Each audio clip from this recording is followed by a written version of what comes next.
అపోస్తుల కార్యముల గ్రంథము 5వ అధ్యాయము 17 నుండి చదువుకుందాం. ప్రధాన యాజకుడును అతనితో కూడా ఉన్నవారందరూ అనగా సద్దూకయ్యుల తెగవారు లేచి మత్సరముతో నిండుకొని అపోస్తులను బలాత్కారముగా పట్టుకొని పట్టణపు చెరసాలలో ఉంచిరి. అయితే ప్రభువు దూత రాత్రివేళ ఆ చెరసాల తలుపులు తీసి వారిని వెలుపలికి తీసుకుని వచ్చి, మీరు వెళ్ళి దేవాలయంలో నిలువబడి ఈ జీవమును గూర్చిన మాటలన్నీ ప్రజలతో చెప్పుడని వారితో అనెను. వారు ఆ మాట విని తెల్లవారగానే దేవాలయంలోనికి వెళ్ళి బోధించుచుండిరి. అప్పుడు ఒకడు వచ్చి, ఇదిగో మీరు చెరసాలలో వేయించిన మనుషులు దేవాలయంలో నిలిచి ప్రజలకు బోధించుచున్నారని వారికి తెలుపగా, అధిపతి బండ్రోతులతో కూడా పోయి ప్రజలు రాళ్లతో కొట్టుదురేమో అని భయపడి బలాత్కారము చేయకయే వారిని తీసుకుని వచ్చాను. అయితే ఈ సమయంలో ఈ అపోస్తుల కార్యముల గ్రంథము 5వ అధ్యాయంలో సంఘము చాలా బలముతో ముందుకు సాగుతూ ఉన్న సమయంలో సంఘపు వెలుపల నుండి శ్రమలు వచ్చాయి. అది అక్కడున్నటువంటి ప్రభుత్వం ద్వారా, మతాధికారుల ద్వారా, ఆ యూదుల పెద్దల ద్వారా, శాస్త్రులు పరిసయ్యుల ద్వారా చాలా సంఘము శ్రమలను ఎదుర్కొంటూ వస్తూ ఉంది. 3వ అధ్యాయంలో పేతురు యోహానుని పట్టుకున్నారు. 4వ అధ్యాయంలో వారిని చెరసాలలో వేశారు. చెరసాలలో ఆ సభ ముందు ధీటైన చక్కని ప్రసంగాన్ని పేతురు మాట్లాడారు 4వ అధ్యాయంలో. ఆ తర్వాత 5వ అధ్యాయంలో 4వ అధ్యాయంలో వారి మీద లోపలే ఉంచడానికి తగిన నేరమేమి వారు కనుగొనలేక వారిని బెదిరించి, మీరు ఈ నామమును బట్టి బోధించకూడదని వారికి ఆజ్ఞాపించి వారిని విడుదల చేసి పంపించారు. 4వ అధ్యాయంలో వారిని విడుదల చేసి పంపించారు. అయితే 4వ అధ్యాయంలో విడుదలైన తర్వాత వారు సంఘము దగ్గరకు వెళ్ళి సంఘంతో కలిసి వారి ఎడల జరిపించిన విషయాలన్నీ సంఘానికి చెప్పి వారందరూ ప్రార్థన చేసి వాక్యం బోధించడానికి తగిన ధైర్యాన్ని పొందినట్టుగా 4వ అధ్యాయము ముగింపులో మనం చూస్తాం. ఆ తర్వాత 4వ అధ్యాయం ముగింపులో సంఘములో ఒక కొత్త ప్రక్రియ ప్రారంభించబడినట్టుగా రాత్రి చూసాం. ఏంటా ప్రక్రియ?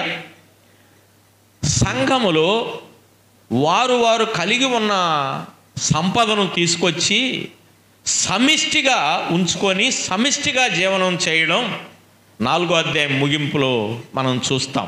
వారు సమిష్టిగా ఉంచుకొని సమిష్టి జీవనం చేస్తూ ఉన్న ఆ సమయంలో సమిష్టి ధనం ఇస్తూ ఉన్న వారి మెప్పులను చూసి ఈ జంట, ఈ అననీయ సప్పేరాలనే జంట బర్నబా ఇచ్చిన ప్యాకేజీని మించి ఒక మంచి ప్యాకేజీ ఇచ్చి గొప్ప మెప్పును పొందుదామని ఈ అననీయ సప్పేరాలు మెప్పును కోరి వారు హృదయములో తప్పిపోయి, హృదయములో సాతానుకి స్థానమిచ్చి, స్థలమిచ్చి, చోటిచ్చి వారు హృదయములో తప్పిపోయి వారు అబద్ధమాడారు. ఒక వ్యక్తి అబద్ధం ఆడుతున్నాడంటే అబద్ధం పెదాలతోనే వచ్చేది. స్తుతించడం పెదాలే, కానీ ఈ పెదాలతోనే ఏమొస్తుంది? అబద్ధం చెప్పడం కూడా ఈ పెదాలతోనే. కానీ ఒక వ్యక్తి అబద్ధం ఈ పెదాలతో చెప్తున్నాడంటే అబద్ధాన్ని పుట్టించేవాడు ఒకడున్నాడు. అవునా కాదు? అబద్ధాన్ని పుట్టించేవాడెవడు? అబద్ధాన్ని పుట్టించేవాడు అబద్ధీకుడు. మన ప్రభువు చెప్పారు యోహాను సువార్త 8:44లో, వాడు అబద్ధానికి జనకుడు, వాడు ఆది నుండి అబద్ధానికి జనకుడు, అబద్ధాన్ని పుట్టించేవాడు వాడు. అననీయ సప్పేరాలలో అబద్ధాన్ని పుట్టించాడు సాతానుడు. సాతానుకి చోటిచ్చి జారిపోయారు. మరణించారు, అయిపోయింది. ఆ విషయాన్ని చూసి అక్కడున్న చూసిన వారందరికీ, విన్నవారికి, ఆ వార్త విన్నవారికి, చూసిన వారికి ఏం కలిగిందన్నాడు? 5వ వచనంలో మిగుల భయము కలిగెను అని 5వ వచనంలో చెప్పాడు. అదే 11వ వచనంలో కూడా సంఘమంతటికి, ఈ సంగతులు వినిన వారికి అందరికీ మిగుల భయము కలిగెను. అయితే ఈ సంఘాన్ని అక్కడ ఉన్నటువంటి ఆ ప్రభుత్వం వారు, మతాధికారులు మరలా ఈ 5వ అధ్యాయంలో వారిని బలాత్కారముగా పట్టుకొని పోయి చెరసాలలో వేశారు. ఎందుకు చెరసాలలో వేశారు? చెరసాలలో వేయటానికి గల కారణం ఏంటి? 5వ అధ్యాయంలో చెరసాలలో వేయటానికి గల కారణాలు వారి మాటల్లోనే మనము చూడవచ్చు. 5:28లో ప్రధాన యాజకుడు వారిని చూచి, మీరు ఈ నామమును బట్టి బోధింపకూడదని మేము మీకు ఖండితముగా ఆజ్ఞాపింపలేదా అన్నాడు. అంటే వారు ఏం చెప్పారు? బోధించవద్దు అని చెప్పారు. వీళ్ళు ఏం చేస్తున్నారు? బోధిస్తూ ఉన్నారు. ఇక్కడే 4వ అధ్యాయంలో తెగేసి చెప్పారు. వారేమన్నారు? 18వ వచనం చూడండి, 4:18లో అప్పుడు వారిని పిలిపించి, మీరు యేసునామమును బట్టి ఎంత మాత్రమును మాట్లాడకూడదు, బోధింపకూడదని వారికి ఆజ్ఞాపించిరి. అందుకు పేతురు, యోహాను వారిని చూచి, దేవుని మాట వినుట కంటే మీ మాట వినుట దేవుని దృష్టికి న్యాయమా? మీరే చెప్పుడి. మేము కన్నవాటిని విన్నవాటిని చెప్పకుండా ఉండలేమని చెప్పారు. కన్నవాటిని విన్నవాటిని చెప్పకుండా ఉండలేమన్నారు. వాస్తవానికి ప్రభుత్వం ఇచ్చిన ఆజ్ఞను వీరు అనుసరించినట్ట, వ్యతిరేకించారు. ఖచ్చితంగా వ్యతిరేకించారు. వ్యతిరేకించిన వీరు ఎవరెవరు? వ్యతిరేకించిన వీరు పేతురు, యోహాను 4వ అధ్యాయంలో. కానీ 5వ అధ్యాయంలో అరెస్ట్ చేసింది ఎవరిని? 4వ అధ్యాయంలో వారి ఇరువురినే అరెస్ట్ చేశారు. కానీ 5వ అధ్యాయంలో ఆ మాట చూడండి, 18వ వచనములో అపోస్తులను బలాత్కారముగా పట్టుకొని పట్టణపు చెరసాలలో ఉంచిరి. 5వ అధ్యాయం 18వ వచనములో చెరసాలలో అంతకుముందు 4లో ఇద్దరినే వేసింది. ఇప్పుడు అందరినా? అపోస్తులందరినీ చెరసాలలో వేశారు. ఇప్పుడు అందరూ చేస్తున్నది ఏంటి? ఇక్కడ చూడండి, 4వ అధ్యాయం ముగింపులో 33వ వచనంలో చూడండి, వారు ఏమి చేస్తూ ఉన్నారు? ఇదిగాక అపోస్తలులు, 4లో ఉన్నది వారి ఇరువురే, కానీ ఇక్కడికి వచ్చేసరికి చెప్తున్నాడు 33లో అపోస్తలులు బహుబలముగా ప్రభు అయిన యేసు పునరుద్ధానమును గూర్చి సాక్ష్యమిచ్చిరి. 4లో ఇరువురే, ఇద్దరే, కానీ ఈడకొచ్చేసరికి మొత్తం అపోస్తలులు అందరూ చేస్తున్నది ఒకటే పని. ఏం చేస్తున్నారు? యేసే క్రీస్తని, యేసే రక్షకుడని, యేసు ప్రభు నామములోనే రక్షణని, యేసు తప్ప ఎవ్వరు ఏ నామములో రక్షణ పొందలేరని, యేసు ప్రభు నామములో తప్ప ఎవరు రక్షణ పొందలేరని ఇద్దరు కాదు, అపోస్తలులందరూ ప్రకటిస్తూ ఉండగా వారిని బలాత్కారంగా పట్టుకొని 5వ అధ్యాయంలో బలాత్కారముగా పట్టుకొని అందరినీ చెరసాలలో వేశారు. అందరిని వేసిన తర్వాత ఆ రాత్రి చెరసాలలో ఒక ప్రత్యేకమైన విషయం జరిగింది. అక్కడ చూడండి, చెరసాలలో జరిగిన విషయాన్ని లూకా గారు తేటగా వివరించారు. చూడండి, 18వ వచనంలో పట్టణపు చెరసాలలో ఉంచారు. 19వ వచనంలో, అయితే ప్రభువు దూత రాత్రి వేళ ఆ చెరసాల తలుపులు తీసి వారిని వెలుపలికి తీసుకొని వచ్చి, మీరు వెళ్ళి దేవాలయంలో నిలువబడి ఈ జీవమును గూర్చిన మాటలన్నీ ప్రజలతో చెప్పుడని వారితో అనెను. దూత వచ్చి ఏం చెప్పాడు అపోస్తలులకు? ఈ జీవమును గూర్చిన మాటలన్నీ ప్రజలతో చెప్పండి అని. ఈ జీవమును గూర్చిన మాటలన్నీ. ఇప్పుడు ప్రసంగం మారింది చూడండి. 4వ అధ్యాయంలో ప్రసంగం వేరు, 3వ అధ్యాయంలో ప్రసంగం వేరు, 2వ అధ్యాయంలో ప్రసంగం వేరు. ఇప్పుడు 5వ అధ్యాయంలో అపోస్తలులందరికీ దూత చెప్పిన మాట ఏం చెప్పాడు? ఏమి చెప్పబడింది ఇక్కడ? ఈ జీవమును గూర్చిన మాటలన్నీ ప్రజలతో చెప్పుడని వారితో అనెను. వారు ఆ మాట విని తెల్లవారగానే దేవాలయములోనికి వెళ్ళి బోధించుచుండెను. ఏం బోధిస్తున్నారు? ఈ జీవం అంటే ఏ జీవం అది? ఆ జీవాన్ని ఈ అపోస్తలులు ఆ జీవంతో కలిగి ఉన్న అనుబంధాన్ని, ఆ జీవంతో అపోస్తలులకు ఉన్న అనుబంధం, ఆ జీవము ఎవరో ఆ జీవాన్ని కన్నులారా వారు చూసిన ఆ విషయాలను వారు తేటగా ప్రజలకు బోధించారు. ఈ సమయంలో ఆ జీవాన్ని గూర్చి కొన్ని మాటలు మనం గమనించాలని మరి ఆత్మచేత ప్రేరేపించబడతా ఉన్నాను. ఆ జీవమును గూర్చిన కొన్ని వివరాలు మనం గమనిద్దాం. చూడండి, యోహాను సువార్త 1వ అధ్యాయంలో 4వ వచనం చూడండి.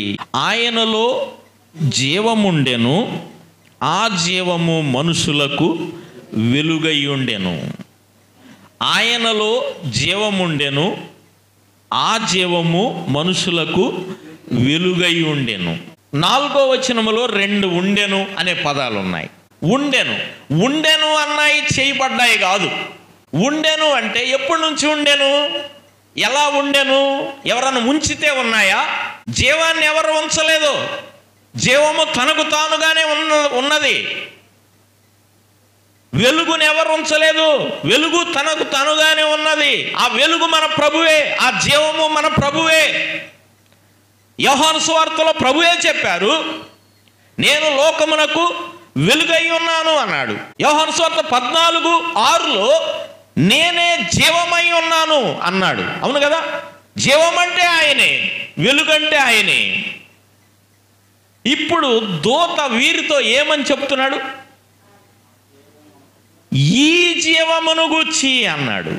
ఈ జీవమును గూర్చిన మాటలన్నీ ప్రజలతో చెప్పుడని వారితో చెప్పాను. ఈ జీవమును గూర్చిన మాటలన్నీ. ఏమండి, యోహాను సువార్త 1:4లో ఆయనలో జీవముండెను అని రాయబడింది. మరి మనలో ఏముంది? మనం ఇంకా నిలబడి ఉన్నామంటే మనలో ఏముంది? జీవం ఉంది. ఆయనలో ఉన్న జీవం మనలో ఉన్న జీవం ఒకటేనా? కానీ అక్కడ వర్షంలో అలా రాశాడు. కానీ స్వయంగా యోహాను రాసిన పదం గనక ఆయనలో జీవం ఉండేనని రాయబడింది. కానీ యోహాను సువార్త 14:6లో ప్రభువు స్వయంగా చెప్తూ ఏం చెప్పారో గమనించండి. అక్కడ ఏం చెప్పాడు? నేనే జీవము అన్నాడు. ఇప్పుడు మనము ఆయన ఇచ్చిన జీవముతో బ్రతుకుతున్నాం, అంతే కదా? ఆయన ఇచ్చిన జీవంతో బ్రతుకుతున్నాం. కానీ ఆయనే జీవమై ఉన్నాడు. దేనికి జీవం? ఆయన జీవమై ఉన్నాడు. దేనికి జీవం? తిమోతి 1వ పత్రిక 6:13 మనం గమనిస్తే ఆయన సమస్త జీవులకు జీవాధారకుడు అని రాయబడింది. సమస్త జీవులకు జీవాధారకుడు. ఆయన జీవాన్ని ఇస్తే సమస్త ప్రాణులు, జీవులు బ్రతుకుతా ఉన్నాయంటే సమస్త జీవకోటికి జీవం ఎవరంటే మన ప్రభు అయిన యేసుక్రీస్తే. మొక్కలు కలిగినప్పుడు మొక్కలు బ్రతుకుతూ ఉన్నాయంటే మొక్కలు బ్రతకడానికి మూలమేంది? జీవమే. సమస్త ప్రాణులు బ్రతకడానికి జీవమే మూలమైంది. కానీ ఆ జీవం ఎవరు? ఆయన కలిగిస్తే సమస్తం కలిగింది, కానీ జీవం మాత్రం కలిగింది కాదు. ఇక్కడ యోహాను సువార్త 1వ అధ్యాయం 3వ వచనంలోనే చెప్పాడు, కలిగి ఉన్నది ఏది ఆయన లేకుండా కలుగలేదు అన్నాడు. ఆయన లేకుండా ఏది కలగలేదు. ఆయనతో, ఆయన వలనే ప్రతిదీ సమస్తము కలిగాయి. ఇంకా ఇప్పటివరకు 3లో 4వ అధ్యాయంలో పేతురు యోహానుల్లో ఎక్కువగా స్వరం వినబడింది. యోహానుదా పేతురుదా? పేతురు స్వరమే వినబడింది. ఇద్దరు జంటగా ఉన్నారు, ఒక జట్టుగా ఉన్నారు. ఆ జట్టులో 2వ అధ్యాయంలో పేతురు స్వరమే, 3వ అధ్యాయంలో పేతురు స్వరమే, 4వ అధ్యాయంలో పేతురు స్వరమే.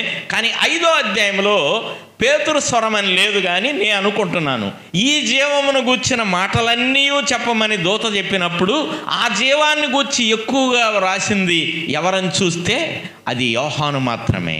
యోహాను ఏమి చెప్పాడు ఆ జీవాన్ని గూర్చి మనం గమనిద్దాం. యోహాను మొదటి పత్రికలోకి మనం వెళితే ఆ జీవాన్ని గూర్చిన వివరాలు యోహాను మొదటి పత్రికలో మనం గమనిస్తాం. చూడండి, యోహాను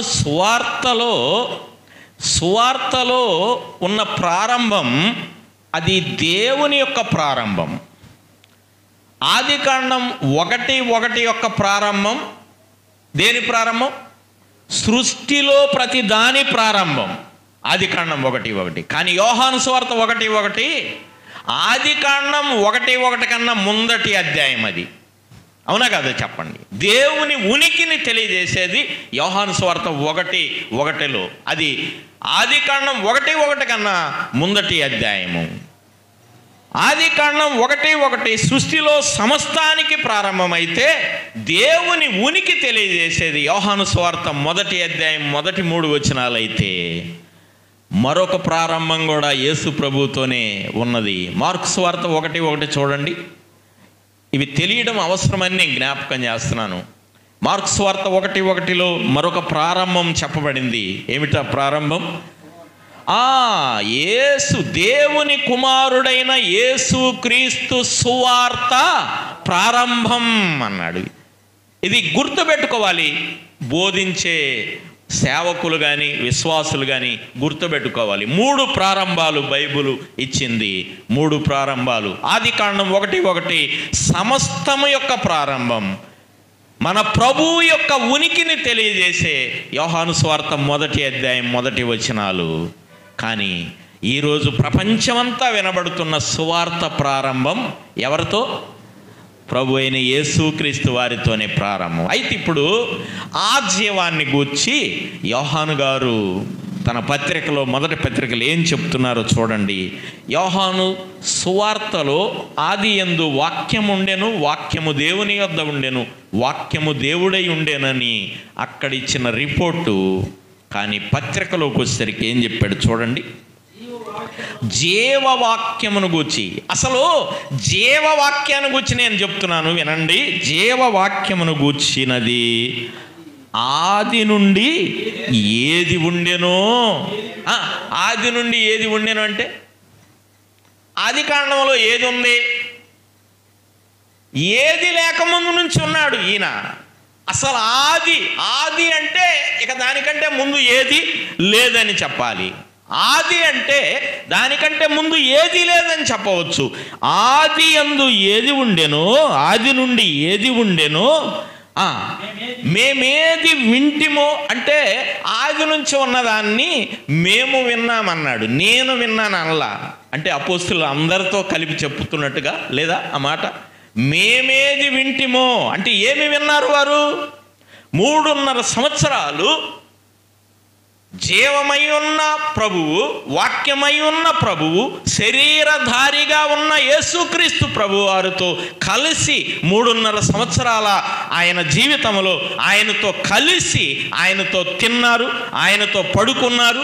ఆయన చెప్తూ ఉండగా చెవులారా విన్నారు, ఆయన చేస్తూ ఉండగా కన్నులారా చూశారు. ఇంకంతేకాదు, ఇక్కడ వివరాలు చెప్పాడు చూడండి. ఏది నిదానించి కనుగొంటిమో, మా చేతులు దేనిని తాకి చూచెనో అది మీకు తెలియజేయుచున్నామని 2వ వచనములో ఏమన్నాడు? ఆ జీవము ప్రత్యక్షమాయను. చూడండి, ఆ జీవము ప్రత్యక్షమాయను. ఏం గుర్తొచ్చి ఉంటుంది యోహానుకి? ప్రభు బాప్తిసం ఇచ్చి యోహాను దగ్గరకు వచ్చి బాప్తిసం తీసుకుంటూ ఉన్న సమయంలో వారు ఒక అద్భుతాన్ని చూశారు. ఏం చూశారు? మత్తయి సువార్త 3:17 కదా. ఏం చూశారు? ఆకాశము నుండి ఆయన బాప్తిస్మం తీసుకొని ఒడ్డుకొస్తూ ఉన్నప్పుడు ఆకాశము నుండి తండ్రి అయిన దేవుడే ఆయన స్వరముతో ఒక స్వరము అక్కడ ఉన్న వారందరూ విన్నారు. ఏమిటా మాటలు చదవండి. మత్తయి సువార్త 3:17లో, ఇదిగో ఈయనే నా ప్రియ కుమారుడు, ఈయన యందు నేను ఆనందించుచున్నాను. ఆ మాట చూడండి. ఆకాశము నుండి ఒక స్వరము పలకటం విన్నారు. ఆ విన్నవారిలో యోహాను ఉన్నాడా లేదు చెప్పండి. అక్కడ ఆ విన్నవారిలో యోహాను ఉన్నాడు. ఇప్పుడు అందుకే ఆ జీవమును గురించి వినడం కాదు, ఆ జీవము ప్రత్యక్షమైంది భూమి మీద. ఆ ప్రత్యక్షమైన జీవంతో మేము కలిసి తిన్నాం, కలిసి పడుకున్నాం. ఆయన చేసిన ప్రతి కార్యానికి మేమే సాక్ష్యం. ఇప్పుడు మళ్ళీ చెరసాలలో ఉంటే దూత వచ్చి ఏం చెప్పాడు? ఈ జీవమును గూర్చి. ఏ జీవము? వారు కలిసి విన్న జీవము, వారితో కలిసి ఉన్న జీవం. ఎంత విలువైన సమాచారమో చూడండి. దూత చెప్పాడు. చెప్పినప్పుడు చూడండి వారు ఏమి చేశారో. 20వ వచనంలో ఈ జీవమును గూర్చిన మాటలన్నీ 5:20 ప్రజలతో చెప్పుడని వారితో అనెను. ఎవరో చెప్పింది? దూత చెప్పాడు. వారు ఆ మాట విని తెల్లవారగానే దేవాలయంలోనికి వెళ్ళి బోధించుచుండిరి. ఏమండి, చెరసాలలోంచి విడిచిపెడితే చెరసాల్లో వేసినాక స్నానం ఎన్ని ఉంటాయా సరైనవన్నీ? చెరసాలలోంచి విడిచిపెడితే ఏడకెళ్ళాలి? వాస్తవానికి ఏడకెళ్ళాలి? ఇంటికి వెళ్ళాలి. ఎన్నో ఉంటాయి, ఇంటికి వెళ్ళాలి. కానీ వీళ్ళు ఇంటికి వెళ్ళినట్టు లోక రాయలేదు. ఏం చేస్తున్నారు? దేవాలయంలోనికి వెళ్ళి బోధిస్తూ ఉన్నారు. దేవాలయంలో వారు బోధిస్తూ ఉన్నారు. ఇప్పుడు చూడండి 21వ వచనంలో, ప్రధాన యాజకుడును అతనితో కూడానున్న వారును వచ్చి మహాసభ వారిని, ఇజ్రాయేలీల పెద్దలందరినీ పిలువనంపించి, మళ్ళీ సభ అంతా కూడారు, సన్హెడ్రిన్ సభ మొత్తం. వారిని తోడుకొని రండని బంట్రోతులను చెరసాలకు పంపిరి. బంట్రోతులు అక్కడికి వెళ్ళినప్పుడు వారు చెరసాలలో కనబడనందున తిరిగి వచ్చి చెరసాల బహుభద్రముగా మూసి ఉండుటయు, కావలివారు తలుపుల ముందర నిలిచి ఉండుటయు చూచితిమి గాని తలుపులు తీసినప్పుడు లోపల మాకొక్కడైనను కనబడలేదని వారికి తెలిపిరి. అంతటా దేవాలయపు అధిపతియు ప్రధాన యాజకులను ఆ మాటలు విని ఇది ఏమవునో అని వారి విషయమై ఎటు తోచక ఉండిరి. అప్పుడు ఒకడు వచ్చి, ఇదిగో మీరు చెరసాలలో వేయించిన మనుషులు దేవాలయములో నిలిచి ప్రజలకు బోధించుచున్నారని వారికి తెలుపగా, అధిపతి బంట్రోతులతో కూడా పోయి ప్రజలు రాళ్లతో కొట్టుదురేమో అని భయపడి బలాత్కారము చేయకయే వారిని తీసుకొని వచ్చిరు. ఈ మాట చూడండి, ఎలా తీసుకొచ్చారు, ఏ విధంగా. 18వ వచనంలో ఎలా చేశారు? 18లో బలాత్కారముగా పట్టుకొచ్చారు. కానీ వాళ్ళు బయటికి వెళ్ళిన తర్వాత ఇప్పుడు వీళ్ళ నాయకులు వాళ్ళ బలాత్కారము చేయకనే పట్టుకురావటం అంటే వీళ్ళు ఏం చెప్పుంటారు? అయ్యా మీరు ఎట్టొచ్చారో మాకు అసలు మీరు ఎట్టొచ్చారు, ఎవరు ఓడదీసి మిమ్మల్ని పంపించారు, ఈ వివరాలు ఏమి అడగట్లా. ఎందుకంటే అడిగితే వాళ్ళ దగ్గర సమాధానం వాళ్ళకి అసలు అప్పటికే మైండ్ బ్లాక్ అయిపోయింది. వీళ్ళు వెళ్ళటమే సూపర్గా ఉంది, ఎలా వెళ్ళారో వాళ్ళకి ఎవరికి అర్థం కాని విషయం ఇది. ఎందుకంటే కావలివారు పర్ఫెక్ట్గా ఉన్నారు, గడియలు తాళాలు అన్నీ పర్ఫెక్ట్గానే ఉన్నాయి. వాళ్ళు మాత్రం తలుపులు తీస్తే వాళ్ళు లేరు. వాళ్ళకి నోట్లోంచి మాట రాని విషయం. కానీ ఒక రకంగా ఈ భాగంలో వీళ్ళు నాయకులు, వాళ్ళు దోషుల్లాగా కనపడుతుంది. సీను రివర్స్గా కనబడతా ఉంది. కానీ వెళ్ళి పేతురు చెవులో చెప్పుంటారు. పేతురు కదా పెద్దవాడు, పేతురు చెవులో చెప్పుంటారు, మీరు ఎట్టొచ్చారో మాకు తెలియదు, మా అధికారులు వచ్చి రమ్మంటున్నారు అని. నో ప్రాబ్లం, మేము వస్తాం, మీరేం బాధపడబాకండి, మేము వస్తాం, ధైర్యంగా వస్తామని చెప్పి ఉంటాడు పేతురు. ఇప్పుడు చూడండి, లేక 26వ వచనంలో, అధిపతి బంట్రోతులతో కూడా పోయి ప్రజలు రాళ్లతో కొట్టుదురేమో అని భయపడి బలాత్కారము చేయకయే వారిని తీసుకొని వచ్చాను. సభ దగ్గరికి తీసుకొచ్చారు. వారిని తీసుకొని వచ్చి సభలో నిలువబెట్టగా ప్రధాన యాజకుడు వారిని చూచి, మీరు ఈ నామమును బట్టి బోధింపకూడదని మేము మీకు ఖండితముగా ఆజ్ఞాపించలేదా? ఇదిగో మీరు యెరూషలేమును మీ బోధతో నింపి ఈ మనుషుని హత్య మా మీదకి తేవాలనని ఉద్దేశించుచున్నారని చెప్పాను. ఇప్పటికే వాళ్ళ హృదయాలు మండుతున్నాయి. ఎందుకంటే యేసు ప్రభు వారి హత్య వారు గోప్యంగా మాట్లాడుతున్నారా, ఓపెన్గా మాట్లాడుతున్నారా? మీరే చంపారని. గోప్యమా? ఓపెన్గానే మాట్లాడుతున్నారు. 3వ అధ్యాయంలో 2వ అధ్యాయంలో మీరు సిలువ వేసిన అని 2లో పలికారు, 3లో చెప్పాడు, 4లో కూడా ప్రతి ప్రసంగంలో మీరే చేశారని గట్టిగా చెప్పాడు పేతురు. కానీ ఇక్కడ మా మీద మోపుతున్నారని చెప్పాను. అందుకు పేతురు అపోస్తులను, ఇప్పుడు మళ్ళీ ప్రసంగం, ఇక్కడ మళ్ళీ పేతురు అపోస్తులు అంటే ఇక్కడ ప్రసంగం మళ్ళీ పేతురే తీసుకున్నాడు. చూడండి ఏమంటున్నారు, మనుషులకు కాదు దేవునికే మేము లోబడవలెను కదా. మీరు మ్రానున వేలాడ వేసి సంహరించిన యేసును మన పితరుల దేవుడు లేపెను. ఇక్కడ చూడండి, వాళ్ళతో కలుపుకొని మన పితరుల దేవుడు అంటున్నారు లేదా? మన పితరుల దేవుడు లేపాడు అని చెప్పాడు. ఇజ్రాయేలునకు మారు మనసును పాప క్షమాపణను దయచేయుటకై, ఇప్పుడు చూడండి ప్రసంగాన్ని, వాళ్ళకు కూడా మీరు ఈ సభ అంతటికి మారు మనసు కలగాలనే దేవుడు ఒక ప్రణాళిక వేశాడు. ఆ ప్రణాళికలోనే ఈయన వచ్చి మీరు చంపిన ఈయన తిరిగి లేపబడ్డాడు. ఈయన నామంలో వచ్చే ఆ రక్షణ మీరు కూడా పొందొచ్చు. ఇజ్రాయేలైన మీకు కూడా మారు మనసు దయచేయాలని ఇది ఒక ప్రణాళిక అని ప్రసంగాన్ని వివరంగా చెప్తా ఉన్నాడు.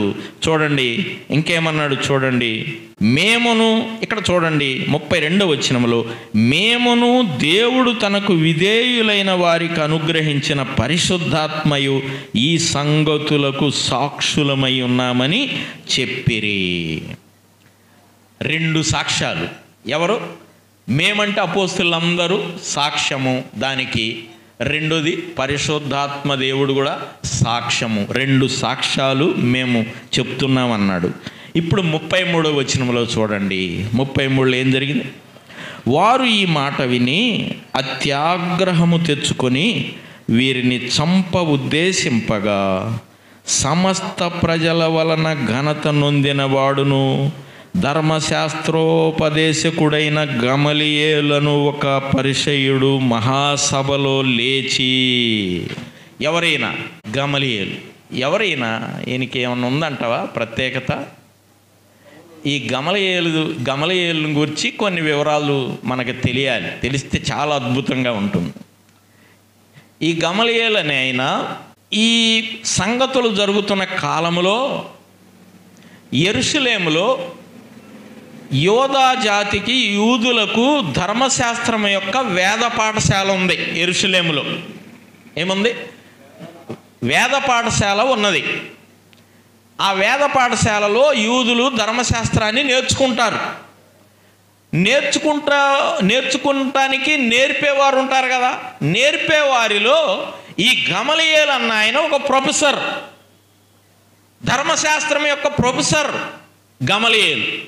ఎందుకంటే మనకి ఒక 50-60 సంవత్సరాల క్రితం మన సౌత్ ఇండియాలో మంచి ప్రొఫెసర్లు ఉన్నారు. మీకు తెలుసో లేదో, రామానుజం అని ఒక మంచి ప్రొఫెసర్ ఉన్నారు.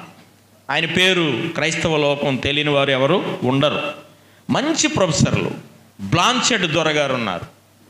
వారు మంచి ప్రొఫెసర్లు. వాళ్ళని నేను ముఖాముఖిగా చూడలేదు, కానీ వారు బుక్స్ నేను చదివినప్పుడు ఆ బుక్స్ ద్వారా నేను వారిని చూశానని చెప్పగలను. ఎందుకంటే వారి మనసు వారి బుక్స్లో నేను చదివాను. చాలా మంచి ప్రొఫెసర్లు. చాలా విషయాలు మరి దైవజనులు రాజారావు గారు కూడా వారి బుక్స్ ద్వారా నేర్చుకున్నానని నాతో చెప్పారు, నేను విన్నాను. అలాగే యేసు ప్రభువారు జీవించిన కాలంలో యెరూషలేములో ఒక ధర్మశాస్త్రం యొక్క వేద పాఠశాల ఉన్నది. ఆ పాఠశాలకు ఆ చుట్టుపక్కల ఒక 300-400 కిలోమీటర్ల దూరం నుండి వచ్చి కూడా అక్కడ చదువుకునే వాడుక ఉంది. చెదిరిన యూదులు వారి పిల్లల్ని అక్కడికి పంపించి చదివించే వాడుక ఉన్నదన్నమాట. ఆ వాడుకలో ఈ గమలీయేలు అనే ఆయన ఆ బైబిల్ కళాశాల ఆ యొక్క వేదాంత కాలేజీలో ఈ గమలీయేలు చాలా ప్రముఖమైన వ్యక్తి, మంచి పేరున్న వ్యక్తి. ఆయన దగ్గర నేను నేర్చుకున్నానని చెప్పడానికే గర్వంగా ఉండే వ్యక్తి అన్నమాట. ఈ మాట ఎవరు చెప్పారు తెలుసా? పౌలు గారు చెప్పారు. ఒక మాట చూడండి, పౌలు గారు చెప్పిన మాట మనం చూద్దాం. అపోస్తుల కార్యాలు 22వ అధ్యాయము 3వ వచనాన్ని మనం చదువుదాం. నేను కిలికియాలోని తార్సులో పుట్టిన యూదుడను, అయితే ఈ పట్టణంలో, అంటే ఈ యెరూషలేము పట్టణంలో, ఇది ఎక్కడ జరుగుతుందో ఈ జడ్జిమెంట్ అక్కడే, ఈ పట్టణములో గమలీయేలు పాదముల యొద్ద పెరిగి మన పితరుల ధర్మశాస్త్ర సంబంధమగు నిష్ఠయందు శిక్షితుడనై ఉన్నాను అని చెప్తున్నాడు. అంటే ఈ గమలీయేలు ఇక్కడికి వచ్చి ఇప్పుడు ఈ 5వ అధ్యాయంలో జడ్జిమెంట్లో లేచి నిలబడి మాట్లాడుతున్న ప్రధానమైన వ్యక్తి గమలీయేలు పాదాల దగ్గర పౌలు గారు నేర్చుకున్నానంటున్నాడు. ధర్మశాస్త్రం యొక్క వేద విద్యను ఆయన గమలీయేలు దగ్గర నేర్చుకున్నట్టుగా చూస్తూ ఉన్నాం. అయితే ఇక్కడ పండితులు ఏమన్నారంటే, ఈ 5వ అధ్యాయంలో ఈ సభలందరూ కూడిన ఈ సభలో గమలీయేలు వచ్చి నాయకత్వం వహిస్తున్న ఈ సభలో ఆయన దగ్గర నేర్చుకునే స్టూడెంట్స్ కూడా వచ్చి ఉంటారు లేదా? వారిలో సౌలు కూడా ఉన్నాడు అని చెప్పారు. ఉండి ఉంటాడు, ఖచ్చితంగా ఉన్నాడు అన్న.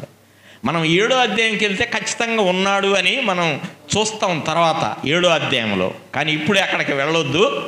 కానీ గమలీయేలు ఇక్కడ జడ్జిమెంట్లో ఉన్నాడంటే పౌలు గారు కూడా సౌలుగా ఉన్నాడు. ఇప్పుడు ఈ గమలీయేలు ఇక్కడ అధికారిగా ఏం చేస్తున్నాడు? ఆ పరిసయ్యుడు మహాసభలో లేచి ఈ మనుషులను కొంతసేపు వెలుపల ఉంచుడని ఆజ్ఞాపించి వారితో ఇట్లా, నేను ఏంటి వీళ్ళు లోపల అండర్ గ్రౌండ్ పెద్దలందరూ మాట్లాడుకోవడానికి కొంచెంసేపు వీళ్ళని పక్కన ఉంచండి అని పక్కకు పంపారు.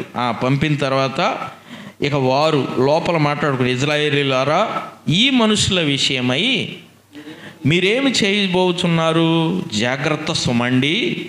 ఈ దినములకు మునుపు దోద లేచి తాను ఒక గొప్పవాడనని చెప్పుకొనెను. ఇంచుమించు 400 మంది మనుషులను వారితో కలిసి తీసుకొనిరి. వాడు చంపబడెను. వానికి లోబడిన వారందరూ చెదరి వ్యర్థులైరి.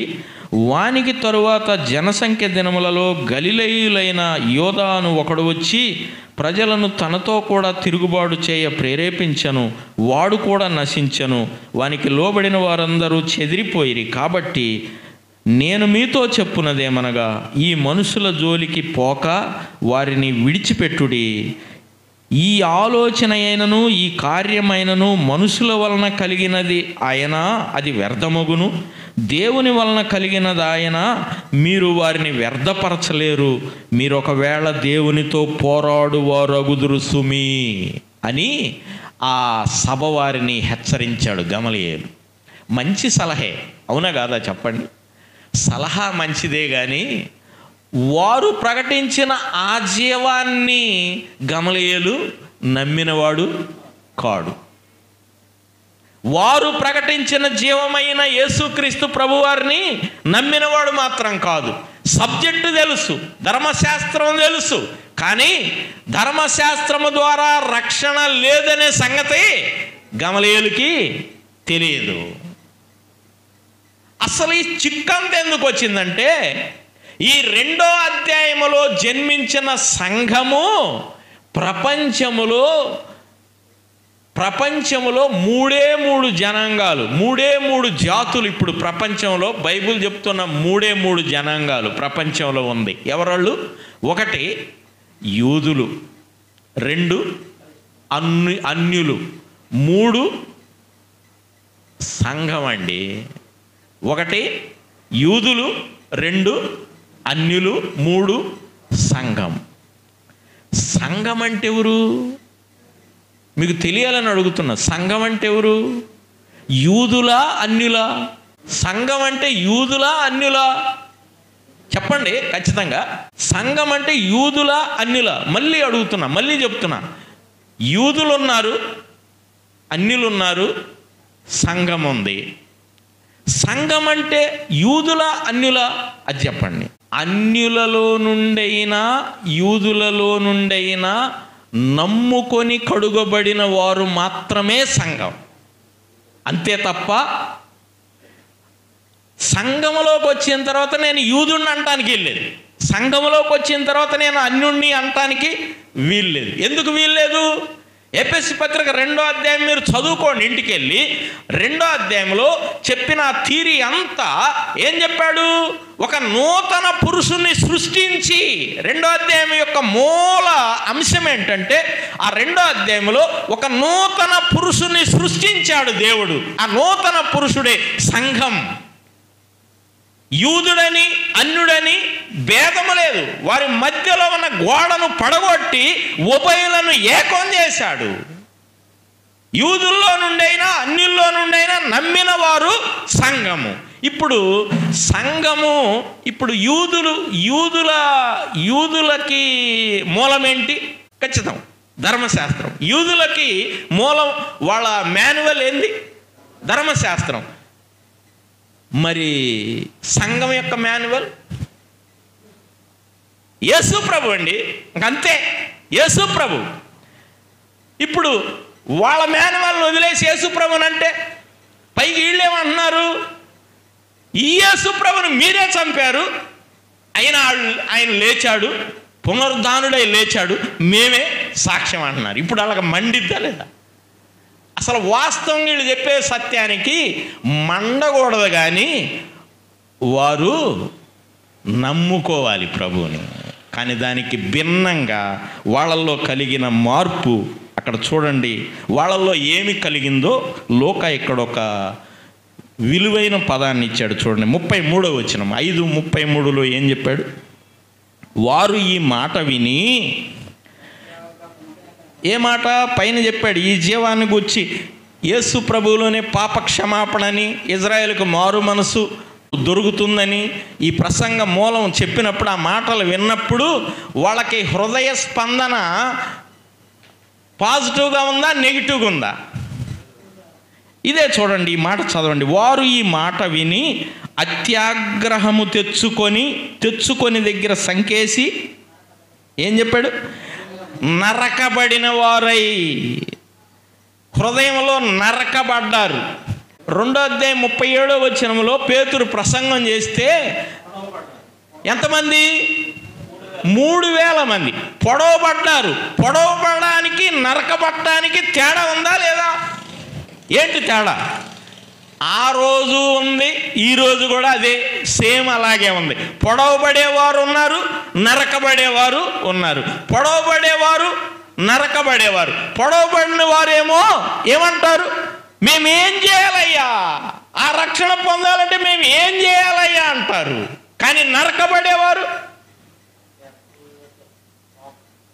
చెప్పినోళ్ళ మీద ఎగబడతారు. అవునా కదా? ప్రకటించిన వాళ్ళ మీద ఎగబడతారు. అవునా కదా? నరకబడ్డ వాళ్ళలో కూడా ఒక సౌలు ఉన్నాడు, గుర్తుపెట్టుకోండి. లేడా? 7వ అధ్యాయం చూపండి. వాళ్ళు స్టెఫెన్ని చంపుతూ ఉన్నప్పుడు అక్కడ కూడా వారందరూ స్టెఫెన్ని చంపుతూ ఉన్నప్పుడు 54వ వచనం, 7:54లో వారు ఈ మాటలు విని కోపముతో మండిపడి, అక్కడ కింద సంకేసి కింద ఫుట్నోట్లో, హృదయములయందు నరకబడిన వారై, హృదయములయందు నరకబడ్డారు. చెప్పిన మాటలకి నరకబడిన వారై పొళ్ళు కొరికారు, పటపట పళ్ళు కొరికి రాళ్ళు ఎత్తారు, స్టెఫెన్ని చంపారు. ఈ దృశ్యం అంతా అక్కడ కూర్చొని కాలు మీద కాలు వేసుకొని ఒక ఆయన చూస్తా ఉన్నాడు. ఎవరైనా? సౌలు కాలు మీద కాలు వేసుకొని చూస్తా ఉన్నాడు. నరకబడిన వారిలో కూడా మార్పు చెందిన సౌలు ఉన్నాడు. లేడా? ఈరోజైనా నరకబడే వారిలో కూడా సౌలులు ఉండవచ్చు. ఛాన్స్ ఉంది ప్రియులారా. ఇప్పుడు చూడండి 33వ వచనం, 5:33లో వారి మాట విని అత్యాగ్రహము తెచ్చుకొని వీరిని చంపనుద్దేశింపగా సమస్త ప్రజల వలన ఘనత నొందిన వాడును ధర్మశాస్త్రోపదేశకుడైన గమలీయేలు ఒక పరిసయ్యుడు మహాసభలో లేచి, ఇందాక చూశాం కదా, అయ్యా ఒకడు ఇద్దరు లేచారు, కొంతమంది జనాన్ని వేసుకుని వచ్చి తిరుగుబాట్లు చేశారు, వాళ్ళు అకాలముగా పట్టుబడ్డారు, చచ్చిపోయారు, వాళ్ళని వెంబడించిన వాళ్ళు కూడా పోయారు. ఒకవేళ అది మనుషుల వలన కలిగిందా, వాళ్ళకై వాళ్ళే పోతారు. ఒకవేళ దేవుని వలన కలుగుతుందా ఇది, మనం దేవుణ్ణి వ్యతిరేకించిన వారం అవుతామేమో అని ఈ గమలీయేలు ఒక సలహా చెప్పాడు. సలహా చెప్పిన తర్వాత ఏం జరిగిందో ఆ మాటలు చూడండి. ఆ మాటలు చాలా మనం గమనించాల్సిన మాటలు ఉన్నాయి. చూడండి, 38 వరకు ఆ విషయం చెప్పాడు, 39లో కూడా చెప్పాడు. 40వ వచనం చూడండి. వారు అతని మాటకు సమ్మతించి, అంటే సభ సమ్మతించి, అపోస్తులను పిలిపించి కొట్టించి, ఆగండి, పిలిపించి కొట్టించి అని రాయబడింది. కొట్టించి అనే పదం వెంటనే దాటిపోతేట, ఎవరిని పిలిపించారు, ఎవరిని కొట్టించారు? ఈ 5వ అధ్యాయంలో అపోస్తులు అందరూ ఉన్నారు, అపోస్తులు మాత్రమే ఉన్నారు. కొట్టించి అంటే కొడతానికి ఒక రూల్ ఉంది. ఎట పడితే అట్ట కొడతారా? ఎన్ని పడితే అన్ని కొడతారా దెబ్బలు? కొట్టేది ఎన్ని దెబ్బలు? ఎందుకని ఒకటి తక్కువ 40 అన్నారు? 40 అని చెప్పొచ్చుగా డైరెక్ట్గా. బైబిల్లో చాలా చోట్ల ఒకటి తక్కువ 40 అంటారు, కానీ 40 అని ఎందుకు చెప్పలేదు?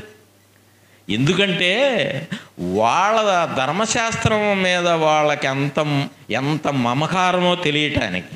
ధర్మశాస్త్రంలో ఎవరినన్నా శిక్షిస్తే 40 దెబ్బలు కొట్టమని రూలు ధర్మశాస్త్రంలో. 40 కొట్టకుండా వీళ్ళు 39 ఎందుకు కొడతారంటే, లెక్కేసేవాడు పొరపాటున ఒకటి ఎక్స్ట్రా కొడితే ధర్మశాస్త్రాన్ని మీరినట్టు అవుద్దని ఒకటి తక్కువ ఆపండ్రా అంటారనమాట, ఒకటి తక్కువ ఆపమంటారు అన్నమాట. అందుకని రాసినప్పుడల్లా ఒకటి తక్కువ 40 అన్నారు, కానీ నిండా 40 అని ఉండదు. ఎందుకనంటే వాళ్ళకి ధర్మశాస్త్రం అంత నిక్కచ్చిగా పాటిస్తారు. ఇప్పుడు అపోస్తులని కొట్టించి అంటే ఎన్ని కొట్టించారు? ఎంతమంది వీళ్ళు? 12 మంది ఎగ్జాక్ట్గా. యోధాకు బదులు ఒకరిని ఎన్నుకున్నారు కదా, 12 మంది. 12 నాలుగులు సుమారు 500 దెబ్బలు. అంతేనండి, 12 నాలుగులు సుమారు 500 దెబ్బలు. ఎలా కొడతారు? చేతులు ఒక మొద్దుకి ఇలా కట్టి కొరడాలతో కొడతంటే దేహం అంతా చీలుస్తుంది అన్నమాట.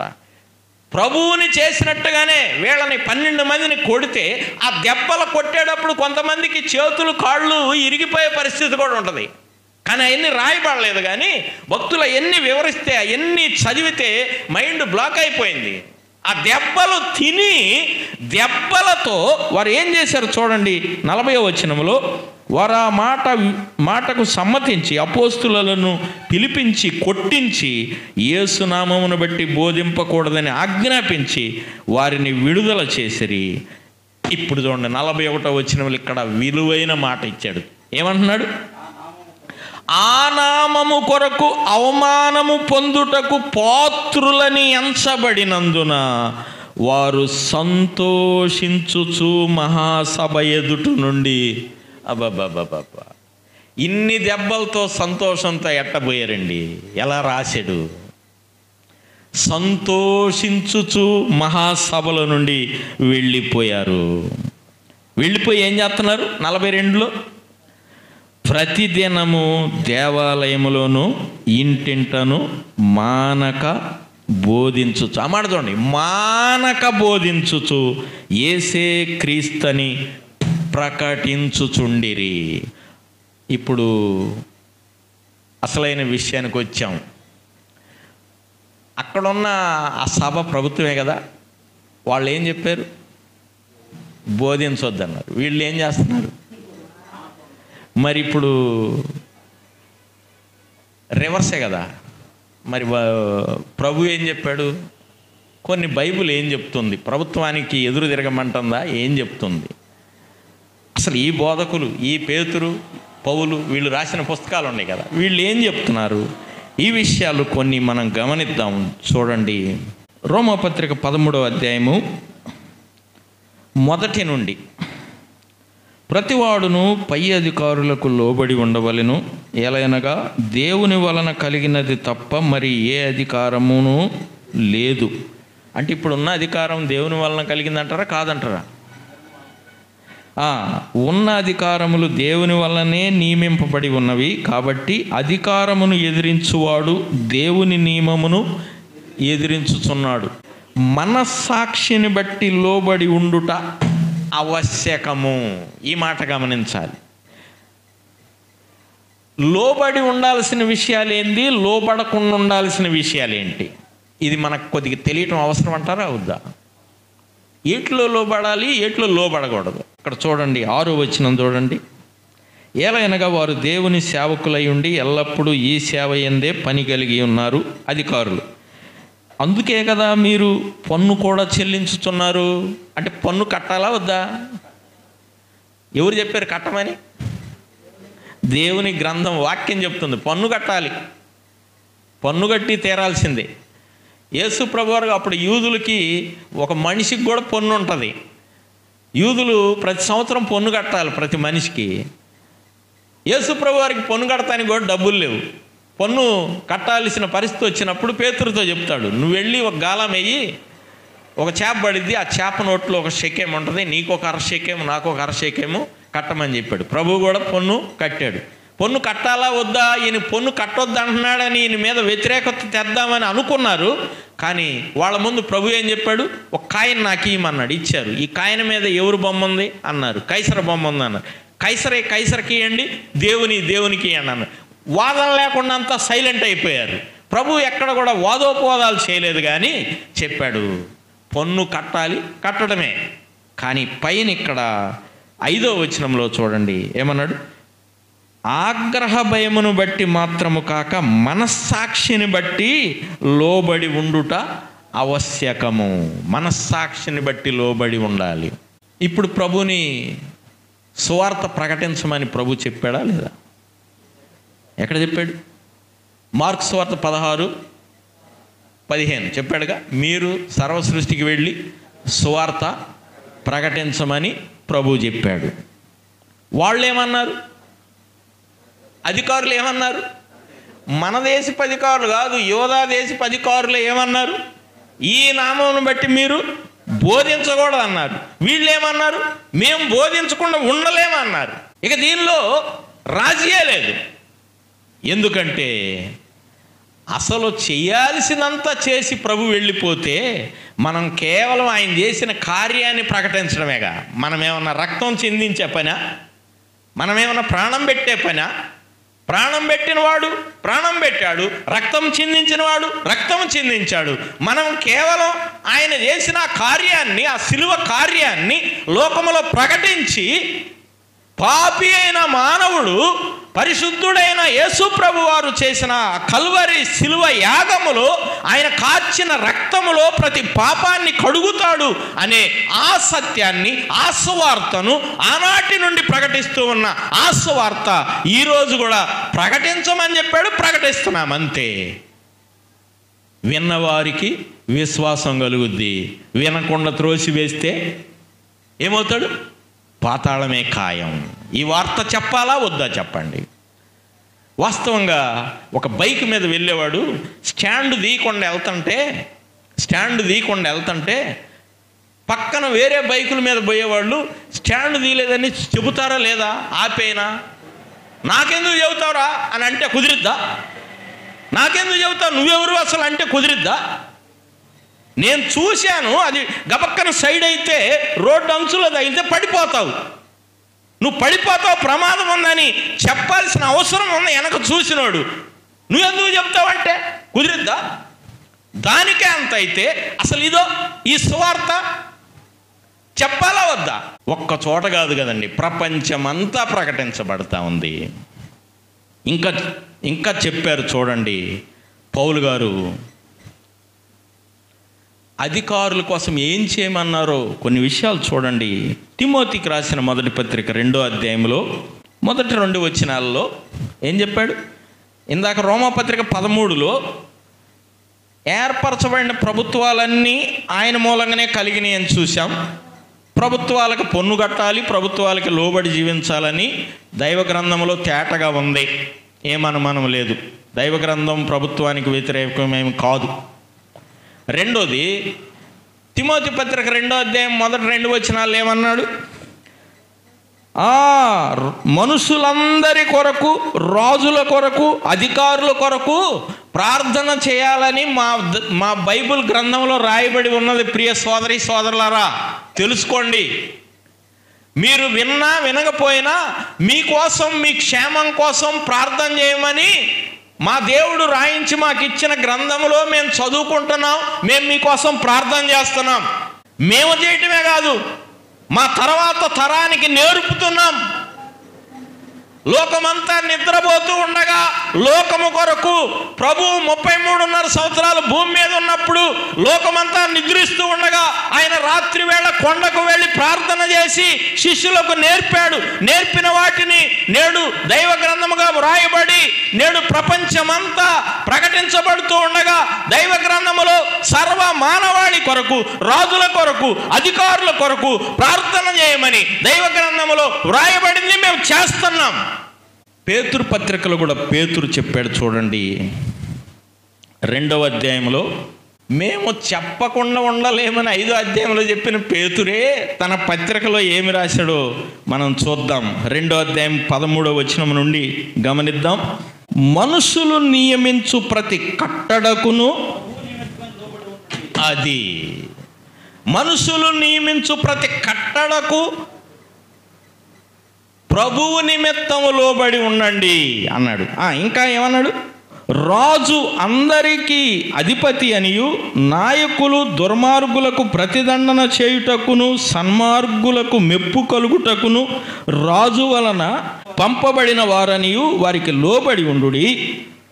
ఏలయనగా మీరిట్లు యుక్త ప్రవర్తన గలవారై అజ్ఞానముగా మాటలాడు మూర్ఖుల నోరు మూయుట దేవుని చిత్తము. అధికారులకు లోబడి ఉండటం దేవుని చిత్తం. ఖచ్చితంగా అంతే, వాక్యం చెప్తుంది.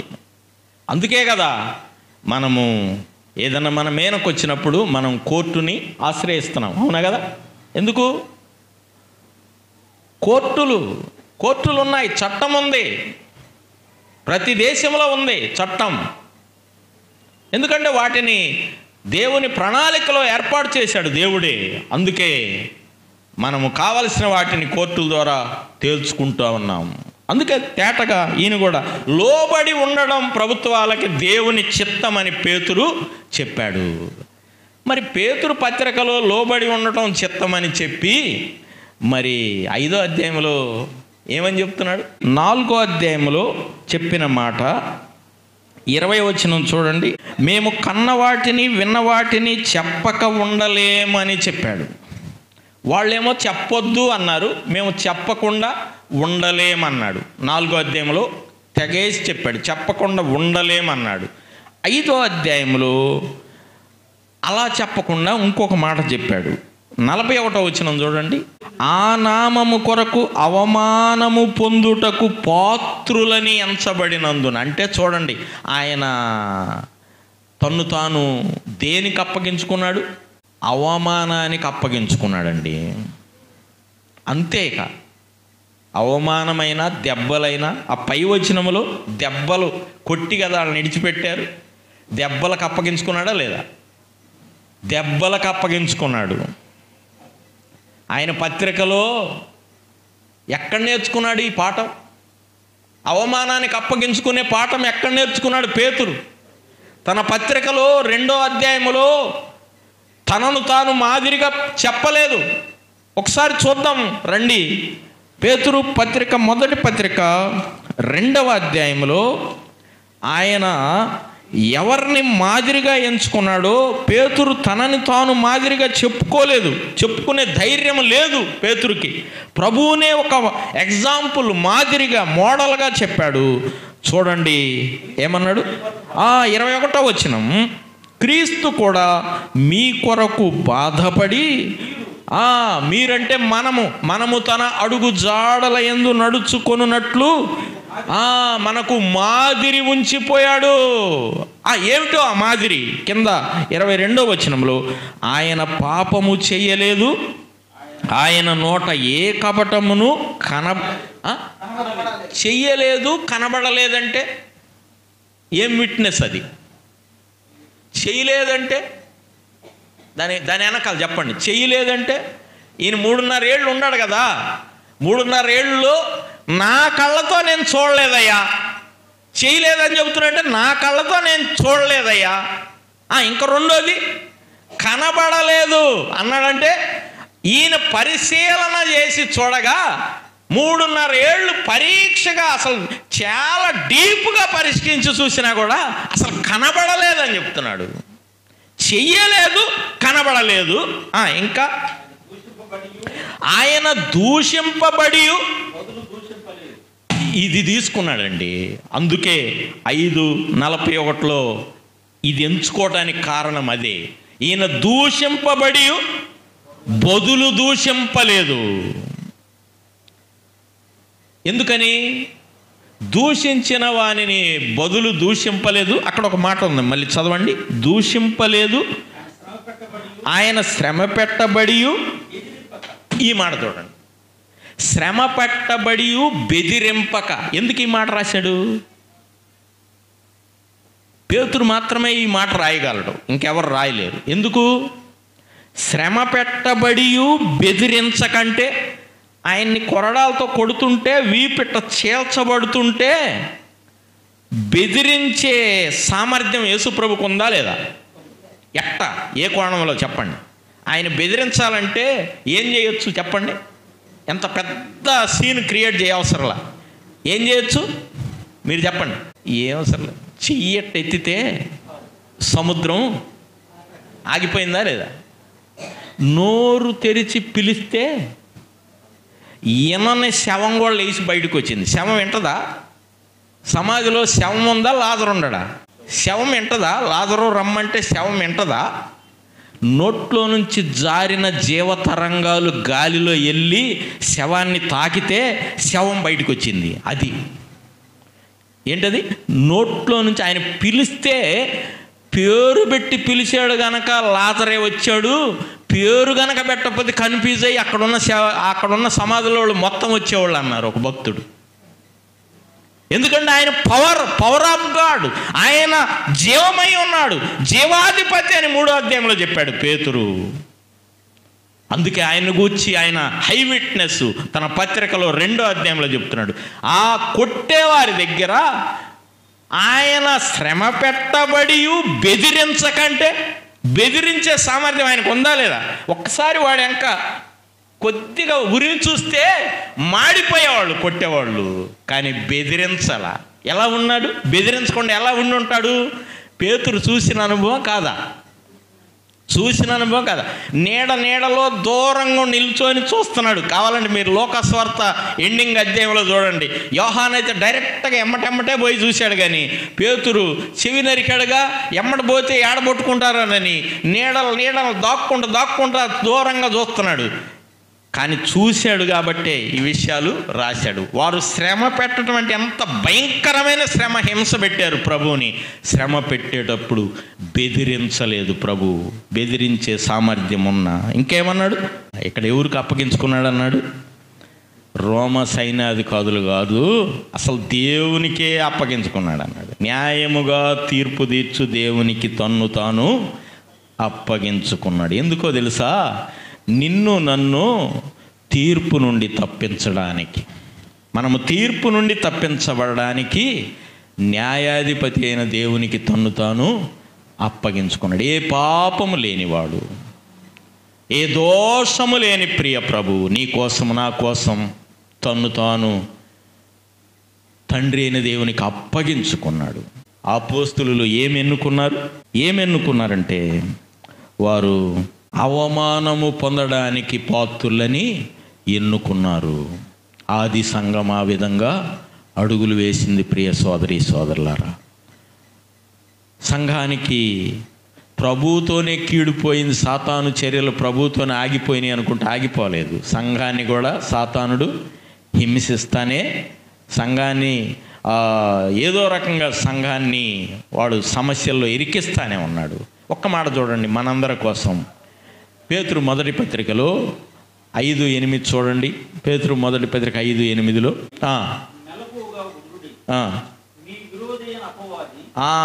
ఆగండి. ఇప్పుడు అపవాది ఆది అపోస్తులకైనా విరోధి? ఇక్కడ పేతురే చెప్తున్నాడు, పేతురు గారి పత్రికలో, మీ విరోధి అయిన అపవాది ఏం చేస్తున్నాడంట? గర్జించు సింహము వలె. ఏమండి, సింహం లక్షణం పాము లక్షణం రెండు ఒకటేనా? పాము ఏమో మెదలకుండా వచ్చింది, అది వచ్చింది కూడా తెలియకుండా. మెదలకుండా వస్తే మనకు సమస్య తెలియదు. ఆడు ఎట్టొస్తాడంట? గర్జించు సింహం వలె వస్తాడు. ఏం చేద్దామని?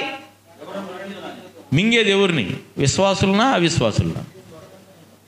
ఏ మాత్రం వాడు అవిశ్వాసుల జోలికి వెళ్ళడు. ఎందుకంటే వాళ్ళ బ్రాండ్, వాళ్ళ ఓటు కదా, వాళ్ళనేం కదిలించాడు. విశ్వాసులనే ఎప్పుడు పొంచి ఉంటాడు మింగుదామని. ఇప్పుడు వాడికి దొరకకుండా ఉండాలంటే ఆనాడు ఆది అపోస్తులు ఉన్న ధైర్యం, ప్రతిదినం వాక్యం చదవండి, ప్రతిదినం ప్రార్థన చేయండి. ప్రభువు నడిచిన బాటలో మనం నడిస్తే మనం ఎల్లప్పుడూ ధైర్యంగా ఉంటామని మనం చేస్తూ నేను ముగిస్తున్నాను. దేవుడు తన వాక్య భాగమును మన కొరకు దీవించునుగాక. ప్రేమ కలిగిన మా ప్రియ ప్రభువా, దయగలిగిన మా తండ్రి, నీకు వందనాలు. ఇంతదనుక మీరిచ్చిన ప్రతి మాటను బట్టి నీకు వందనాలు. విన్నవారిలో ఫలించున్నట్లు కార్యం జరిపించుదురని యేసు ప్రభువారి నామములో అడిగి వేడుకుంటున్నాము తండ్రి. ఆమేన్.